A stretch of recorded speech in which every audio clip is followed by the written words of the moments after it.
It's Election Day in the Valley, and hundreds of millions of dollars are at stake for your children's education. Yeah, local school districts asking voters to contribute to the coffers, and that could translate into higher property taxes. But the state is already pledging $3.5 billion to schools over the next 10 years. ABC 15's Angie Cayley is live at the Capitol with why some say that money from both sources is desperately needed.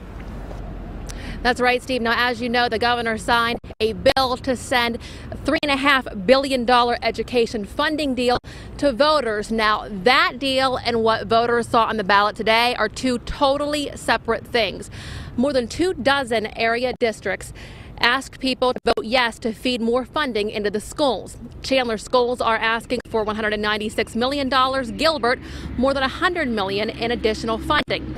They say they want money for things like construction, continuing programs, and funding teacher salaries. What the governor signed last week was to settle a lawsuit against the state.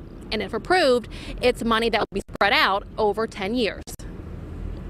That's not money for schools to do new things. That's money to replace inflation funding that the school districts did not receive. Is that important to schools? Of course it is. But the overrides and bond issues are totally different. Now, the state funding deal still has to be approved by voters. There will be a special election in May. As for today's ballots, some say schools don't need more money.